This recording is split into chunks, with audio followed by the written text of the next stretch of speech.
reunião foi resolvida porque está a fazer essa ronda às organizações que ainda só interviemos 4, a Campos também, que está a ser pela ordem alfabética, neste caso, crescente, não é? De começar no A, a última, foi atrás para a frente.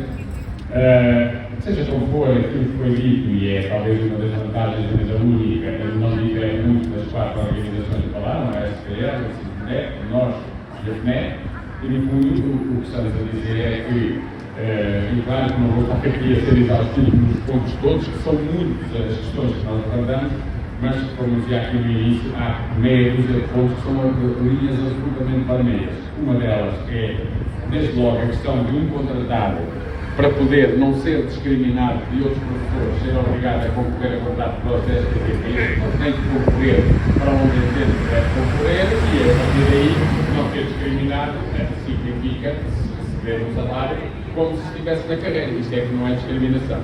A segunda questão, já em relação aos QZPs, relativamente aos QZPs, há de facto aqui uma situação que é tão simples como esta. Eles metem 10.700 professores nos quadros de zona. A seguir, este ano, cada um fica onde está e a seguir obrigam toda a gente a concorrer ao país todo para espalharem pelo país todo onde precisam e a partir daí não deixam as pessoas sair de lá. Ou seja, o que vão ter é os professores ficam a ter que concorrer obrigatoriamente ao seu e a mais 3 QZPs, mas 3 QZPs que sejam adjacentes àquele onde ficou, o que quer dizer que um professor do Porto, por acaso, fique no QZP que apanha a cidade de Lagos, a única coisa que pode ir mais perto do Porto é até Odmira. Portanto, e é isso que estão ali a fazer. E depois, e em relação a quem entrar no quadro de escola, o que vão fazer relativamente a uma mobilidade interna, por exemplo, é que o professor em mobilidade interna não pode ir além da área do QZP onde vai ficar no quadro de escola. Isto significa o quê? Não tem sentido nenhum. Isto significa que se o professor é do Porto ou é de Braga e houver uma vaga, porque é que ele em mobilidade interna não pode ir para lá se é lá que tem a sua residência? Não. Fica impedido de ir para lá, porque não pode ir para mais perto do que apenas a área. Portanto, o que aqui nos foi dito é que o Ministério da Educação estava a tentar fazer uma gestão entre o chamado interesse dos professores e a chamada necessidade de suprir as necessidades das escolas. O que tivemos que lembrar do Sr. Ministro é que quem faz essa supressão são pessoas, não são máquinas, não são robôs, são pessoas. São pessoas que têm família, que têm a sua vida e, portanto, eles têm que respeitar as pessoas. Evidentemente que se um professor é de Braga, está colocado em Lisboa e não há nenhuma vaga em Braga, obviamente que tem que esperar que haja uma vaga em Braga. Agora, se o professor é de Braga e está em Lisboa e há lá uma vaga, porque é que ele é impedido de concorrer para lá? Porque é que não admitem isso? Isso não é aceitável. E, portanto, o que nós temos aqui, de facto, é uma tentativa de, à custa das pessoas, resolver os problemas que o Ministério criou. E criou com o quê? Com a desvalorização da profissão. E essa é outra questão que nós estamos ali a pôr em cima da mesa. O Ministro da Educação insiste que a única coisa que estão a fazer é levar por diante, a concretizar o programa do Governo. E que o programa do Governo não prevê a questão do tempo de serviço. Pois, mas o problema é que estamos a falar das pessoas. E, portanto, o que lhes dissemos, e o que tive a ocasião ali de dizer na reunião, foi que o Ministro concretiza o programa do Governo. Ok, e nós concretizamos os programas dos sindicatos. E os programas dos sindicatos são construídos com base nas necessidades dos professores. E as necessidades dos professores dizem que os professores têm...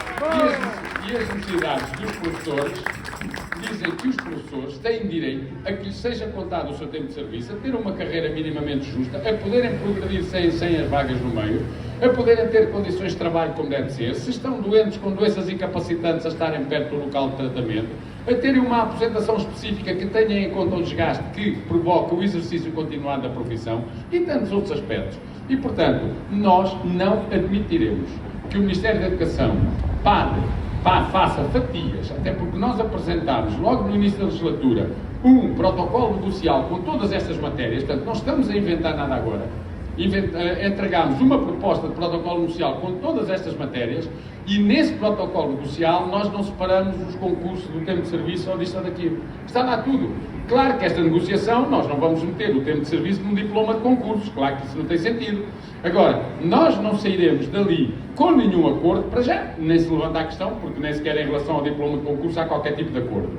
Mas nem que houvesse, e eu disse ali na comunicação social, que nem que o diploma de concurso fosse extraordinário, o que não é, nós não sairíamos ali com nenhum acordo sem que ficasse calendarizada a negociação do tempo de serviço, das vagas e das outras matérias. Porque é assim que nós temos que fazer e é assim que nós temos que agir. E por isso, aquilo que nós vamos continuar é ter esta posição e, por último, e para concluir, também dizer aos colegas que ainda não tiveram a ocasião de ver, que nós já ontem divulgámos no nosso site a ata da reunião do dia 20 de janeiro e que é assim que iremos fazer. Quando tivermos estas atas, iremos sempre fazendo essa divulgação, porque a transparência não é uma coisa que se proclama e que se apregou, é uma coisa que se pratica e, portanto, toda a gente tem direito a saber o que é que nós ali dizemos. A luta continua e logo vamos aos serviços mínimos, que quero vos dizer que serão uma vergonha. Nós dissemos ao Ministro da Educação que o pedido de serviços mínimos para estas greves de professores são indignos da democracia e violadores da lei. Seja qual for a greve, não fazemos a distinção. Agora, mas em relação a esta greve em particular,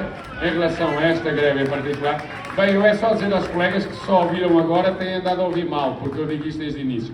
Portanto, dizer o quê? Que em relação a esta greve, no entanto, até é estranho, porque sendo uma greve que nem sabemos quais são os fundamentos. Nós vamos agora conhecer quais são os fundamentos, né? Portanto, ao conhecermos os fundamentos, teremos que dizer, em conformidade, qual é a nossa posição. Agora, houve uma greve de 18 dias úteis, que são exatamente iguais a estes 2 dias, aqueles, o Ministro até disse várias vezes, se calhar para justificar outros serviços mínimos, que também, em nossa opinião, são ilegais, que aquela não lhe suscitava dúvidas nem tinha que ter serviços mínimos. Então esta é igual, só que a vez de ser um distrito de cada vez, são 9 de cada vez, 9 num dia e 9 no outro. O que é que lhe suscita agora? Isto é, como diria o outro, antes havia um detergente, isto é a glutão. Isto é a glutão. Os glutões do Ministério, como viram que aquilo pega, agora acham que é sempre perdido serviços mínimos, não é? E é de tal ordem que depois os seus empregaditos que têm aí em algumas escolas, que dão pelo nome de diretores, até já estão atualmente a aplicar serviços mínimos para reuniões sindicais. Há uma coisa que tem que ficar já claro: nos 4 dias D que nós vamos ter, a 23, 24, 27 e 28, tal como, por exemplo, o dia de hoje, são reuniões sindicais, plenário sindical.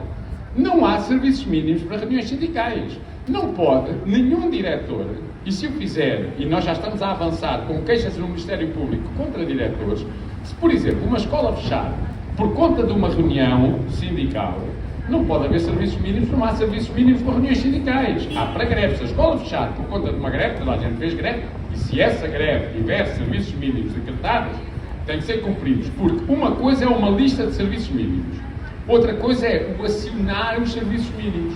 E eles só podem ser acionados se houver uma greve que paralise a escola e, portanto, acionam-se os serviços mínimos. Agora, se houver uma reunião sindical, tem que ter cuidado com as horas, claro, uma reunião sindical que paralise uma escola, não há serviços mínimos em caso algum, porque não há serviços mínimos para reuniões ou outro tipo de atividade que não seja a própria greve.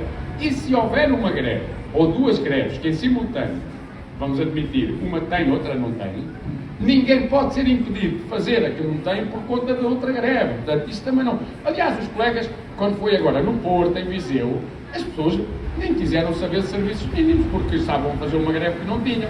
Isto não quer dizer, e eu repito, que desde a primeira hora, nós, a FENPROF e outros sindicatos, não tivéssemos dito que considerávamos ilegais e considerávamos um atentado à democracia qualquer serviço mínimo sobre qualquer greve.